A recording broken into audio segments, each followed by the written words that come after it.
Hello and welcome to Supposedly Fun. My name is Greg. I'm Joel. And you all know Teddy, who might be tired. We took him for a little bit of a walk, and he had a big day yesterday. Big day. Yes. What did he do yesterday? He went to Missoula's Gay Pride Parade. Yes. And last year he got a little nervous and wanted, at the end of the parade, he's like, let's go. Yeah. This one, he walked down the parade route because we follow everybody.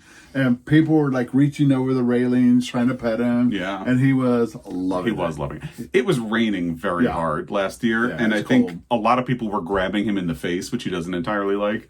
So I think he just got very overstimulated. And when the parade was over, he was like, I'm out of here. I'm done. So we took him home. But yeah, that was a lot of fun. Yeah, and also you had him up on the railing where he could actually sit on a platform. Yeah. And so he wasn't down below where other dogs could come get all up in his face. Yeah. So Because he doesn't like when you get up in the goatee. no, he doesn't. He's very protective of his beard. Aren't we all? Aren't we all? And you can't see it, but I'm wearing my Happy Reading shirt. I'm wearing my Happy Baking shirt. Yeah. We didn't have samples or like our own versions of these, so I'm so happy that we now have them. Oh, no. Yeah, I love it. So we are here not just to ramble about pride and shirts and all of that stuff, although we could. We're here to wrap up the month of June. Which is our Pride Reading Month. That is. So it is actually appropriate. We've gone full circle. So you're going to put our Pride Reading Month down below of what our expectations were or what we were going to do, we can. think It about will be doing? down below. And this is what we actually read. This is what we actually got to. Now, we are filming this before the actual end of the month because we're going to be in New York at the end of the month. So we figured we're going to film this a little bit early. And also, I fully anticipate that I don't think I'm going to get a whole lot of reading done while we're gone. Because Probably just on the plane. probably, the plane will be a big one. And really, that's probably going to be it. Because I think visiting family and nieces and nephews and all of that, I don't think I'm going to be getting a lot of audiobooks in. Yeah. And same with like print reading. So Exactly. yeah. But I do have a work week this week that will put me on the road. So I may actually get one more book in. So. Yeah. And I am currently reading a book that I forgot to grab, but it'll be fine because I should be able to finish that before we leave because I'm not taking it with us. Yeah. So that would add another one, but I'll let you know what that one is at the end. So how was your June? Good and bad. Yeah. Yeah. It was mixed. Yeah. Good in terms of amount of reading, mixed in terms of quality of the books. Yes. Yeah. So I had a few 4.0 books, but I had some disappointments. yeah, it happens. And I read 7 books this month. I probably could have done more because I started the month off with a bang, feeling really excited, and then I ran into a book that made me sad.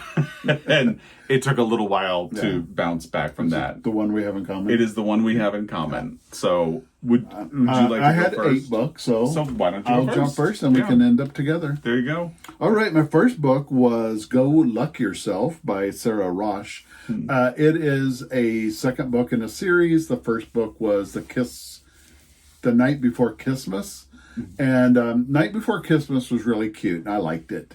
It's in a universe where it's weird, but it's fun. Well, it's kind of Nightmare Before Christmas. Nightmare Before Christmas. But it is the Nightmare? Yeah, I'm sorry. Oh, okay. Nightmare Before Christmas, which was a little bit like Nightmare Before Christmas book movie, but it's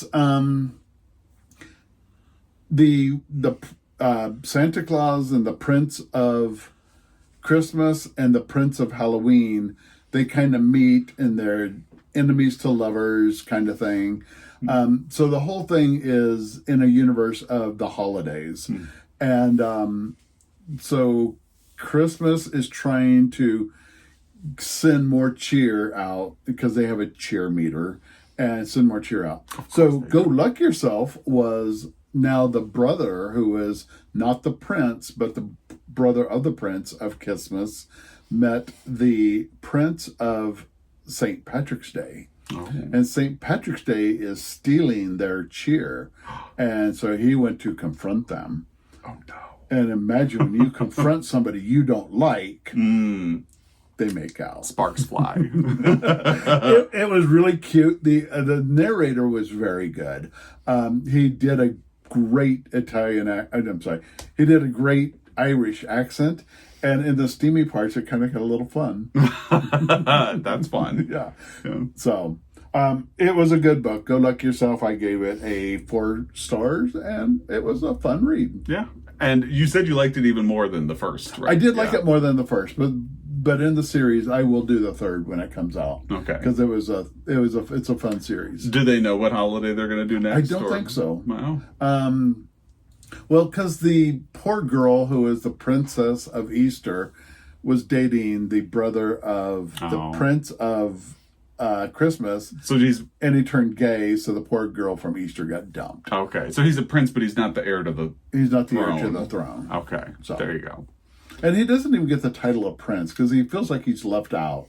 And because he's being left out, he feels he has something to achieve. So okay, it was fun. Well, there you go. Yeah.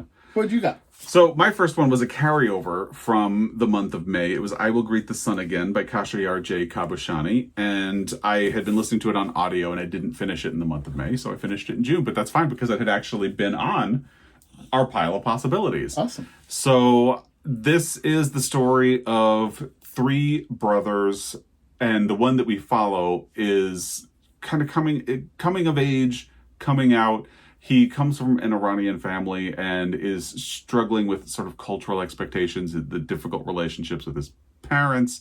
His father kidnaps him and his brothers and takes them back to Iran, so they spend a couple of months there, and then they end up back in the United States. And to be honest, I thought the book was just okay. I liked it. I didn't really love it. And maybe there's an unfair comparison because I would say if you're looking for a version of this story, I can't get Only This Beautiful Moment by Abdi Nazemian. That's what I was thinking. Out of my head. Similar too. Yeah, for sure. And I liked that one a lot better. And it also deals with going back and forth, like one generation grows up in Iran and then comes to the U.S., the next grows up in the U.S. and then goes to Iran, and then the next one is pretty fully born and raised in the United States. So I would say that's a bit of a better version of the story. And it is a fantastic, beautiful book. It really is. It was one of both of our favorites the year it came out. So that was my first book to kick off Pride Month. Nice. Yeah. My next one was They Were Roommates by Paige Powers. It was one of my anticipated reads for Pride. 2 guys go to a private school, and when the one roommate meets the other roommate, they had met before, and they shared a kiss, and they liked each other. But now one of the roommates has transitioned to be a man. So he was scared that the other guy was going to recognize him and out him. It's a cute book. There's a lot of nonsense that goes on to it. But when you get through all the nonsense and everything and just the relationship between the 2 men, it comes out to be cute. But overall, I was kind of bored with the book. Yeah. So I gave it a 2.5. I was that bored. So... Yeah, well, I think so far, your first 2 books were on our pile of possibilities. My first book was on our pile of possibilities, and my second book is also from our pile of possibilities. And it was one of the books that I was really aiming to do. I didn't have a theme for Pride reading, but my kind of goal was that I wanted to knock off a couple of authors who have been on my pile of possibilities like every year that I've been doing them. And the first one was Colm Tabine. So I read The Blackwater Lightship, and I really liked it a great deal. So I'm so happy that I finally read a Colm Tabine book. And this was the one that I had decided I wanted to be my first. And now that I have read Colm Tabine, I can branch out and do The Story of the Night or Brooklyn or whatever I would like. But I read this. So this is a story about... The way the book describes it, it makes it sound like it's a bit more about Declan, who is the sort of brother. But our protagonist is his sister, whose name is Helen. And she finds out that Declan is dying of AIDS. So Declan had been hiding this diagnosis from the family, but now that it's getting late, he has decided it's time to let them know. So he asks her if she will tell their grandmother and their mother. And especially particularly among the women, there have been difficult relationships between these three generations. They haven't always gotten along, but they have to come together now because they want to take care of Declan. And what's not in that description, but what I thought was one of the best parts of the books, is that two friends also come back to this house where the grandmother lives and where Declan and Helen spent a lot of time as kids. And the friends are the people who have been doing the work of taking care of him. And they're the people who have knowledge. And although there's conflict, the mother might not want them around, they are actually the ones who know what to do if things get difficult. And they sometimes add a little more tension to the house. Sometimes they help calm down situations between the three women. And it's a really beautiful book, very thoughtful, and I loved it, and I can't wait to read more of Colm Tóibín. And there actually is a film adaptation with Angela Lansbury, Diane Wiest, and an Irish actress who plays Helen. I love both the women. Yeah, and it's on Hallmark. So, do we have that channel? Maybe. We watch it a lot. Yeah. We have the app, in fact. So, yeah. So I have it saved on our Hallmark app, so we just need to watch it. Oh, just a little Pride Fun. Sorry to interrupt. Do it. I know I'm done. But our Pride Fun and Diane Wiest being in the movie. Diane Wiest also played the mother in The Birdcage. Yes, and we watched La Cage aux Folles, which is the French version of The Birdcage, or the original version of The Birdcage. It was actually really good. It was. I didn't realize how closely it was verbatim almost. Yeah, it pretty much was. Yeah. Because I thought, well, The Birdcage was made like 15 years later. I'm sure they were able to push the envelope a little more. No, they did that in the original play and movie. And it was done really well. It was. I really enjoyed it. And the cast was great, even though one of them refused to speak French, so they had to dub him. But he was a really good protagonist. But he spoke Italian, so we can't blame him for that. No. So that was a really fun watch. Sorry, a little Diane Wiest When I heard Diane Wiest, went down a rabbit hole. Yes. So if you're looking for something to watch, it's a good one. It is a good movie. It's fun. Yeah. All right, so my next one was an anticipated read for me. Every Step She Takes by Alison Cochrane. Alison Cochrane is an amazing writer. Yes. I love her stories, but she always deals with some mental health issue and everything. And so this is a story about Sadie and Mal. They are flying to Portugal to do this 200-mile walk. It's supposed to be spiritual. It's supposed to make you really think about what you want in your life, and it was kind of fun doing that. So they had met on the airplane while Sadie was having a total meltdown because Sadie had been dating like all these men, and none of them are really working for her. And she finally realized, she goes, I think I'm a lesbian. While on medication and red wine on an airplane, freaking out over turbulence. Oh. So it is a really fun read. Mal is dealing with the death of her father, who left her the family fortune, and she resents her father for kicking her out when she was just came out of the closet. The father says, I'm done with you. And so it's dealing with that. Sadie's kind of dealing with, she inherited her grandmother's antique store. Wasn't necessarily what she wanted to do, but it just consumed her life.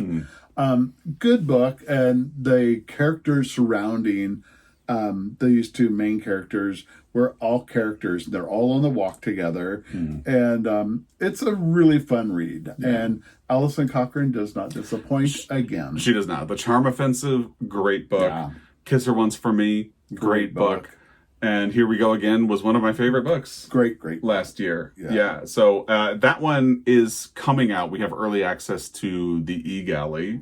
And it's September? Yeah. Is that when it comes September, out? Yeah. Something like that. But so there, of course, as usual, there will be affiliate links to all of the books that we talk about. Where? Down below. Down below. And that one would be a pre-order link. So if you use those links, it helps us out a little bit. If you use your independent bookstore, that's great. Fantastic. If you use your library, that's great too. So, awesome. Are you ready to cry? No. It's a great book. But so my next one was Dog Years by Mark Doty, which beautiful book, but it is, I was going to say horrifically sad. Is that fair? I think so. It's a memoir, so I think people just had me real. braced for Angela's Ashes to be the saddest book I've ever read. No. And it actually had a really great sense of humor, so I didn't feel despairing. This is probably... But Mark Doty's a very good writer, and he really brings a lot to in light of what he's going through. Yes. So that's what I appreciated about it. For sure. Tell us I what think it's about. worthwhile. So basically, Mark Doty had a partner who was dying of complications of AIDS, and in those last weeks or months, he gets 2 dogs to sort of give the partner something to smile about, something to cheer him up during those final weeks or months. And also, it turns out to be something that helps Mark Doty with the grief, that gives him something else to distract himself or focus on. But then, over time, the dogs get older, become infirm, and he loses both of them. So that is what this memoir is about. And I think part of why it's so devastating for us is that, you know, it's hard to talk about because I start getting emotional and choked up really easily. So this will probably be a quick one. But we lost a friend last year after an illness. So there's an element of the book that hits that bruise. And then we lost 2 dogs over, one 3 years ago, one almost 2 years ago, and saw them become ill and infirm. So it brings up a lot of painful memories about people we still love. And so that's hard. Yeah. Yeah. And the book also took place through 9/11. So he had the disaster of living in New York City during 9/11, and that to weigh upon him too. Yeah. So he was going through a lot. Yeah. Putting this book together, writing about it. But it's also, I felt at the end, if you have any problems with dogs dying, this is not a book for you. These are some triggers. But there is a step-by-step on how they have to put the dog down. But he does it humanely. He does it with the dogs with him. And his partner was there, and it's his new boyfriend was there. Yeah. And it was a really beautiful book, though. As hard as it was for both of us to read, it was a really beautiful book. So I think the main thing in like pointing out that it is a devastating book, and like Angela's Ashes is the book that I was told would be the most devastating book you will ever read, but this might be. Yeah. I don't really mean that to be discouraging. I just want you to know what you're in for, because it is a really beautiful book. Mark Doty is a poet. I have read a poetry collection of his called My Alexandria a few years ago, and it was beautiful. So I don't necessarily want to discourage you from reading the book. I just want you to know what you're in for. And I think there have been other things that dealt with grief that were kind of sad. Like Here We Go Again by Alison Cochrane. Sad book. Probably couldn't do it right now post our friend, but I got some sort of emotional release from them. I didn't necessarily get an emotional release from Dog Years. It felt a little more like reopening old wounds, but in a beautiful way. I mean, he is a great poet, and a lot of the stuff he writes about is very raw and real. So. But you know who loved the book? Who? Teddy.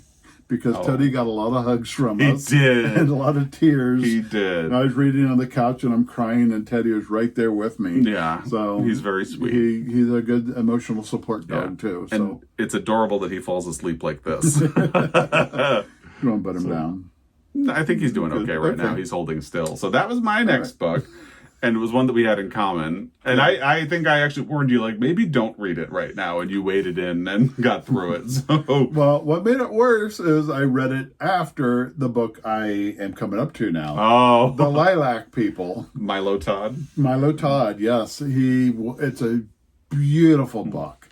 But it is set back in Germany, and it's not funny. It's because of the setting and the time, he used the term transvestites throughout the book.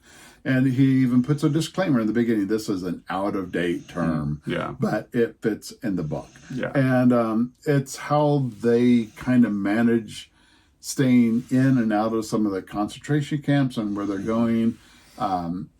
It's a beautiful book on resilience and chosen family and keeping with each other. You haven't read it yet, have you? No, not yet. I actually want to catch up to it, though.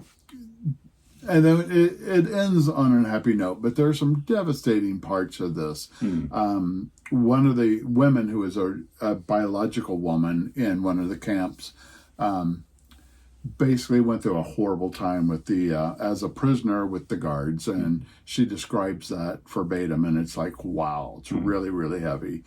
And I'm driving and I'm crying, and good combo. Yeah.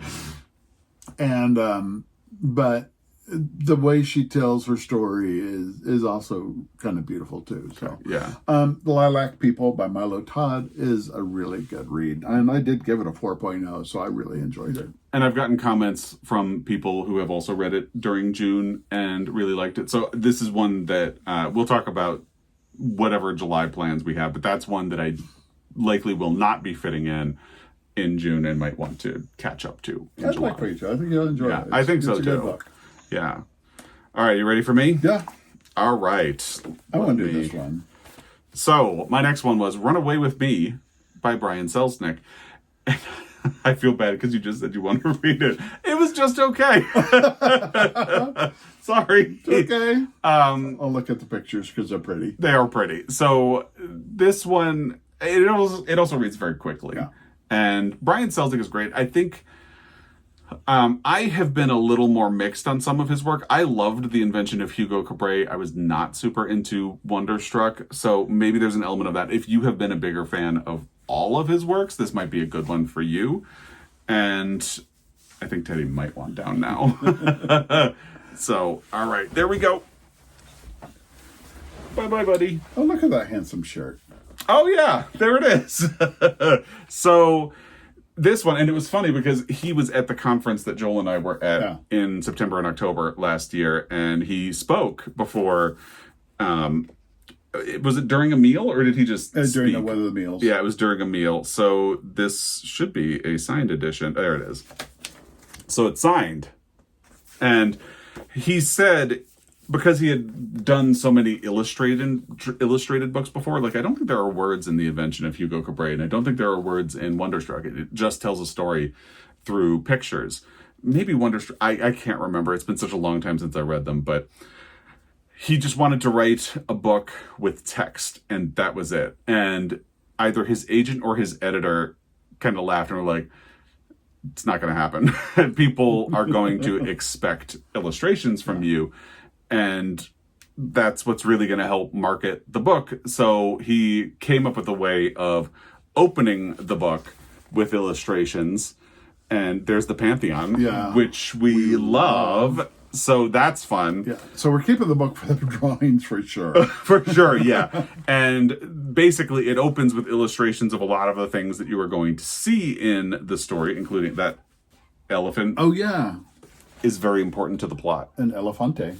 An elefante. I still may try to do it and see how I feel about it. Yeah, I mean, like I said, it reads very quickly. Yeah, it's short. And then you get into the text of the book, and then it ends with illustrations again, but I'm not going to show you those. So in this book, you have, what's his name? Danny, who is 16. He is in Rome with his mother, who has she's basically works on preservation of books. She's also very good at untangling codes, or like handwriting that is very difficult to read. That's kind of her specialty. So she is in Rome to help read a book that people had discovered and don't necessarily know what it is. And of course, that, which initially just seems like, oh, that's what she's doing, becomes important in the story in a very Brian Selznick sort of way. And Danny meets a boy named Angelo. Now, those are actually not their names. They each name each other when they meet. And when he meets Angelo, it's kind of tied up in like implying that something magical is going on. And I admit, in my very cerebral head, I was kind of like, oh, is this a magical thing? And then it's a tough sell for me.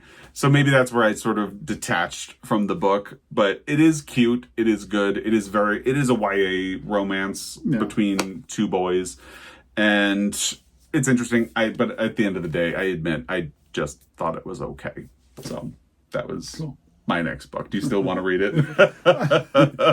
You're making it really difficult. I'm selling. Yes. Yeah. I may though. Yeah. So. Okay. Great. You're up. My next one was Glitterland by Alexis Hall. I love Alexis Hall. They did boyfriend material and husband material, Which and you I love. really enjoyed them. Yeah. And I read one other, and it didn't quite go. And then this one, I don't know what this book was about. I'm sorry. Before we started filming, it's like, oh, let me just do a quick glance at the description. It's like, this doesn't sound Familiar. Yeah. We were having did I read this book? Because this doesn't sound Yeah. I must have been on the road and on autopilot, and I went through it, and it just didn't click on too many gears for me. I don't think there was it, because I remember we talked after you finished it. Yeah. And I remember you just thinking, it was okay. Yeah. So maybe it just didn't stand out. Maybe you were driving. It happens. Like we were laughing before we started filming because of that. Yeah. And especially because I can relate. There were the 2 books in the last 3 months that as soon as it came around to do a wrap up, I was like, well, I liked it, but I can't really even tell you what it's about.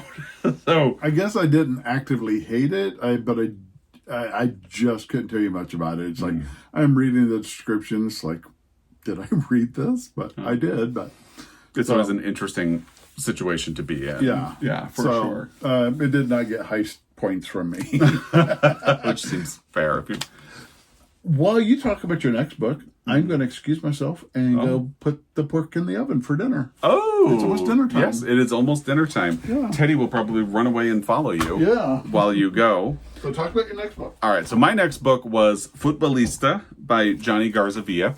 This is a romance because basically, recovering from Dog Years by Mark Doty, I really needed some cinnamon bun joy and goodness. That's why Run Away With Me worked. I had tried a couple of other books and they just weren't, I'm a mood reader. They weren't what I needed in that moment.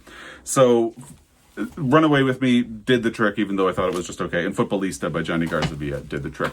Now, in my Friday Reads where I talked about this book, I did that thing where I complained a lot about a book, even though I did actually kind of like it. My only complaint about it is that it is a little too long, and that particularly seems like a bit of a problem when the thing that is most repetitive is that the author keeps telling you this, reminding you of the stakes, and you're like, I get it, it's okay. But I did like it. It is a good book. So the premise of it is that you have a soccer star who is in his freshman year of college. He's so good that they have made him the starting goalie on their team, despite the fact that he is a freshman. And he's really working to prove himself, and he's excited to be in college, obviously. And at the very first frat party that he goes to, a boy runs up to him and says, listen, I just lost the bet. If I can't get somebody to make out with me for 30 seconds, I'm going to have to do a whole line of shots. Will you help me not do shots? And the guy said, sure, why not? So they make out for 30 seconds. Do you know how many times I had to do that in college? That's how I met him. No, it works. So the thing is, the soccer player really enjoys the kiss a great deal. And even though he met a girl on the day that other students were moving in, he was already on campus because of soccer practice. He's sort of confused all of a sudden because he likes this girl that he's dating, but then this boy, who happens to be her best friend, of course, is very intriguing to him, and he can't stop getting that kiss out of his head. So he begins to wonder maybe he's not as straight as he had thought. So it's a journey for him of discovering that he is bisexual and coming to terms with that. And it is, like I said, it is a good, fun book. It was exactly what I needed. It was distracting. It was cinnamon bun. The only thing is that the author kept reminding you of the stakes an unnecessary amount of times. So, and I think it was 12 hours. It easily could have been 11, but otherwise, it is a good book. So that was my next one. What do you have? My next one was probably one of my most anticipated reads of the year because I knew it was coming out. And I was so excited. It was one of my, and I knew it was coming out in Pride Month, so I knew it was coming out in Pride. And I read it, and it was not up to the hype. It was The Survivor Wants to Die in the End by Adam Silvera. And if you know Joel, you will probably remember that he loved the first two books in this series. The first to die in the end. Or they both die at the end? They both die at the end. That's the first. Yeah. And then the prequel. And the first to die in the end. And now this one, is it a sequel to both of those? Yeah. It's a trilogy. And honestly, describing what order they come in is confusing enough. Yeah. But honestly, it's the third in a series. I will guarantee you there's a fourth because the darn book ends on a cliffhanger. So if that's an issue for you, know that. Yeah. I did speak with somebody this morning. I don't want to say his name because we both had the same reaction. It was way too long. It's way too complicated. It was... so basically it's about a boy who's a child star and he wants to kill himself because from the previous book, his father killed one of the characters and then he killed his father because his father was abusive to he and his mother. Oh, dear. So now he's in the shadows of being labeled as a murderer and he wants to kill himself. So halfway through the book, he's about ready to kill himself and some guy comes up and is like, no, don't kill yourself. And he is the heir to the throne of Deathcast, which this whole universe is based around. Deathcast will call you at midnight and say, Joel, you're going to die today. And so you have the next 24 hours to live your best life before you die. So he's the heir to the throne. He's like, don't kill yourself. And so they kind of go back and forth. It deals a lot with some mental illness, some depression, anxiety. There's a lot of self-harm, suicidal thoughts. There's a lot of triggers in the book. And the book that didn't bother me as much. It just didn't really go anywhere. And for it to end on a cliffhanger just really irritated me. Especially after thinking that something was already too long. I mean, the book was 18 hours long. Yeah. After 18 hours to have this fall into my lap is like... and this feeling is also very raw because didn't you finish it this morning? I did. Yeah. Well, I did finish this morning. Yeah. And so I wanted to reach out to somebody who I knew read it and they had the exact same thoughts. And we were both like, oh, thank goodness it wasn't just me.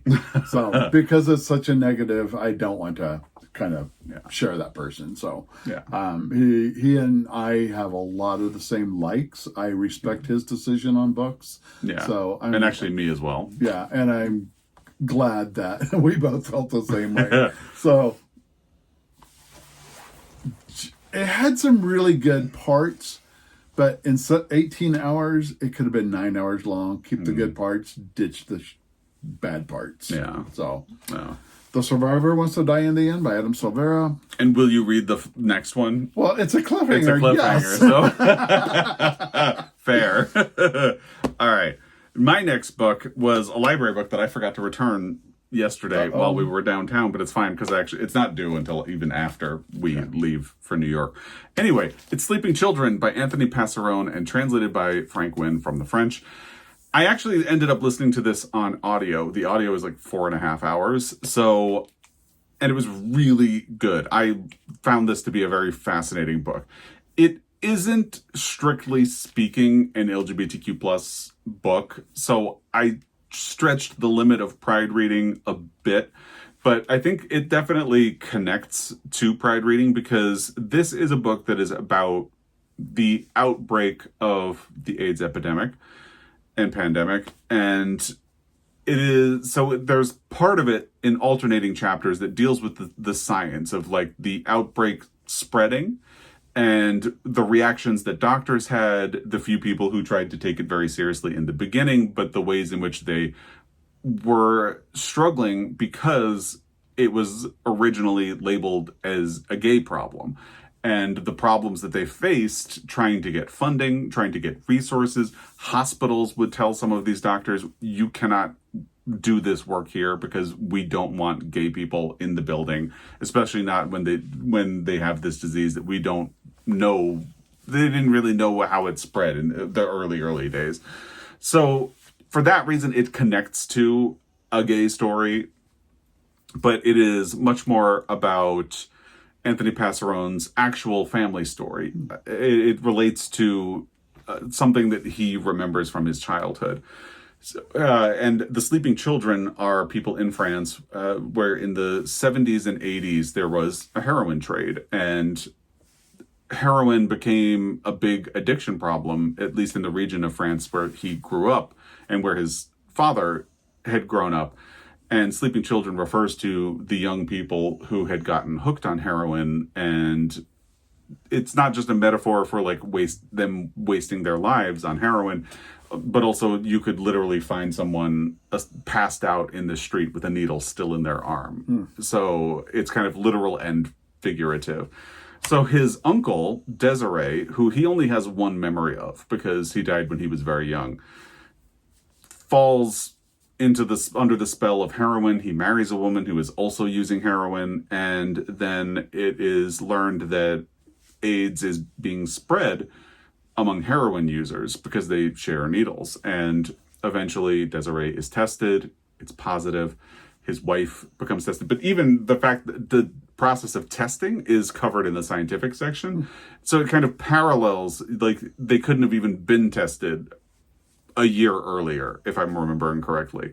So then the wife is also pregnant, so their child is born HIV positive, and the science is progressing, but it feels a little clinical at first, but it steadily builds a sense of suspense because you sort of know this isn't going to end well, that the science is not going to progress far enough, fast enough for this to make a difference in his family's life. And it's also a little bit about how it was so difficult for him to get to know his uncle Desiree because people didn't talk about him. And people, like his father, would get furious every time the uncle came up. And the struggle, like the ripple effects of addiction and trauma and loss that have happened since then. And it's just a really fascinating book. So I enjoyed this a great deal, and I would highly recommend it. So, yeah. So that was my next book. What do you have? My next book is Waking Wyatt by Joy Danvers. Wyatt is a farmer. He basically inherited a bunch of money and doesn't need to work, but he has a farm just to keep busy. So Wyatt works on this farm. His son, Sam, went to the army and is in the army. Oh, right. I just remembered. Sorry. So Sam's best friend, childhood friend, Mark, is in a serious accident, gets burned really bad, and is discharged from the army to come home. Mark doesn't have anywhere to go, so Sam calls his dad and says, hey, Mark's been injured. He has nowhere to go. He knows the farm. Can he come stay on the farm? And he does. Well, shocking. Wyatt, Sam's father, and Mark, Sam's best friend, hook up. And it starts to get real.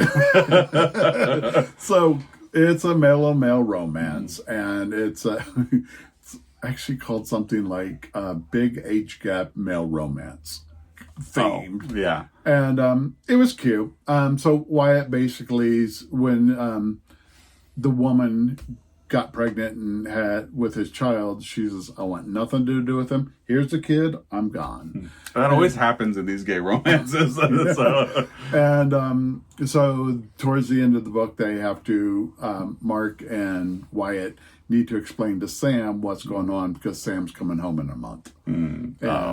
So. Yeah. And didn't you, because you also finished that one today, didn't you discover that it was like a prequel to another book? It's kind of the prequel in a series. Okay. So I think the next one is Sam comes home from the army. Sam is straight too. And that's a theme in our Pride reading at Footballista. Yeah. So all these straight boys that just get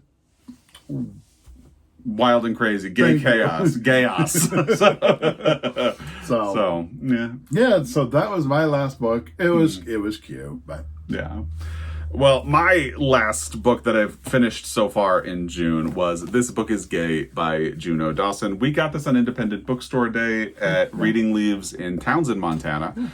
And we decided to get this because it is one of the most banned and challenged books in the United States, because it has the audacity to be a book that is geared toward young adults, that teaches them about sexuality, identity, gender. And since sexual education is not covered for anybody on the LGBTQ plus spectrum at most schools, it also teaches young adults a little bit about that. You know, I had sex education in 7th grade. I don't think we did. Really? Yeah. Well, I did it in 7th grade, but there was nothing for me specifically in there. So Juno Dawson is doing some work to fix that. And it's actually a good thing. But for that reason, it has also become targeted. It has been called like something that's going to groom people.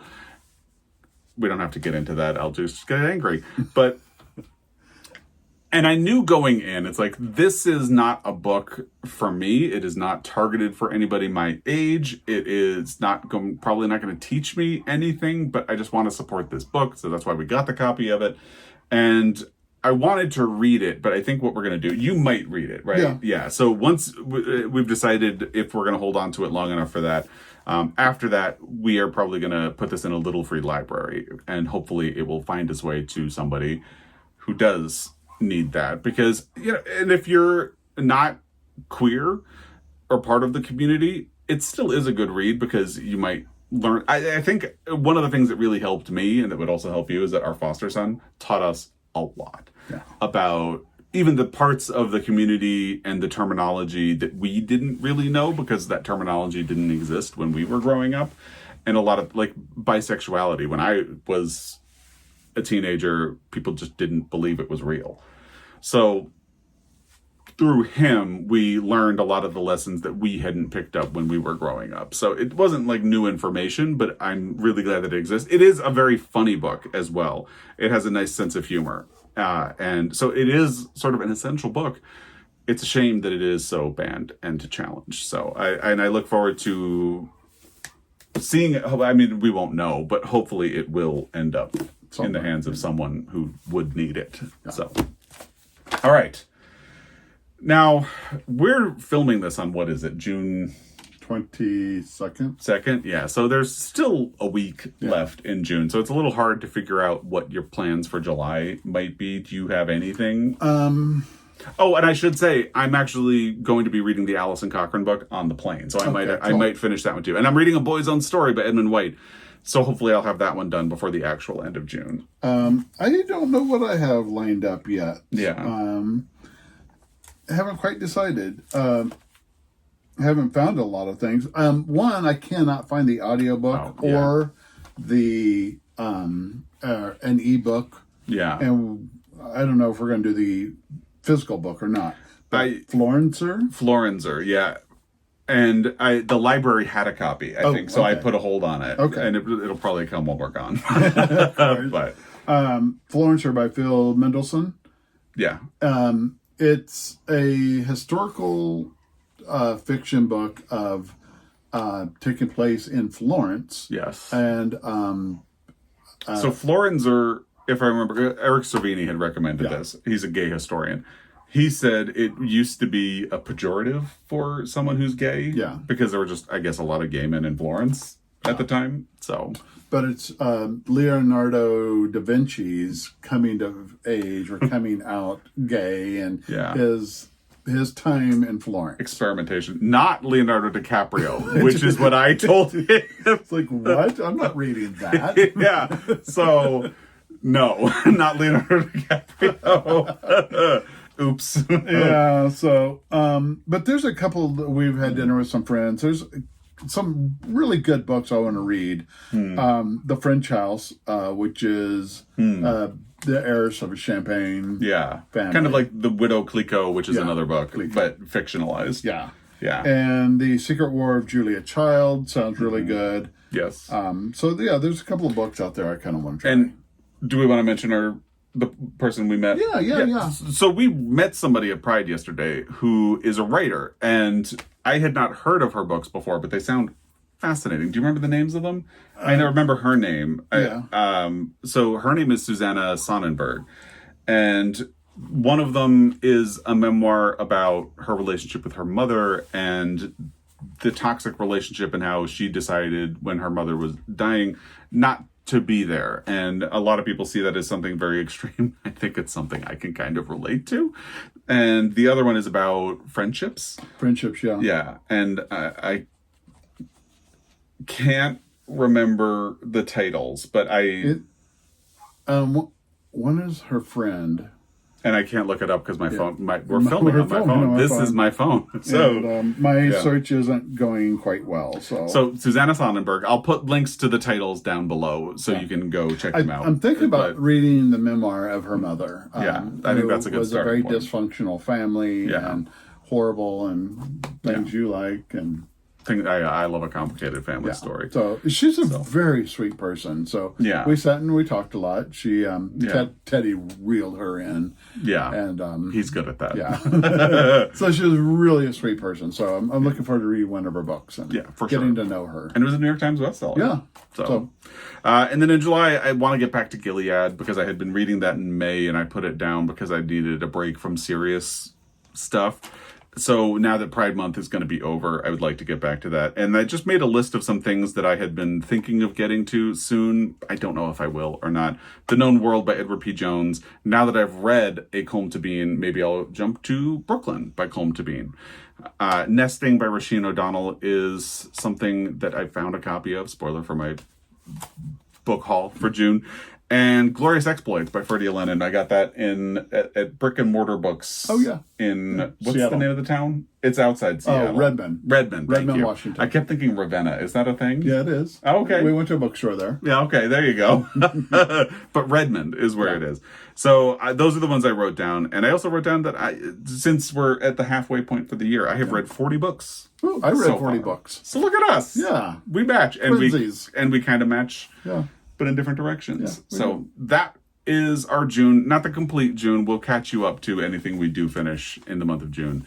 But we are going to be busy traveling, so we know we won't really have a chance to do this wrap up. And when we get back, we have to do our best of the year so far. So stay tuned for that.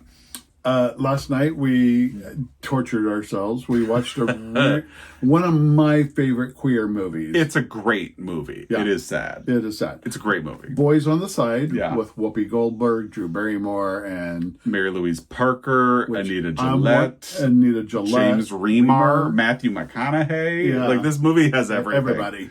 It's a beautiful movie. It's sad. Yeah. It deals with HIV and AIDS and Yes. friendships And female friendships specifically. Yeah. Oh, the Indigo Girls are in it. Yeah, they are. And Yeah. Quino's in it. It's a really great cast. It is a very great cast. Beautiful movie. Sad. Yeah. If I had to point to a weak link in the cast, you can probably guess it was Matthew McConaughey, but whose name is Abraham Lincoln. Yeah.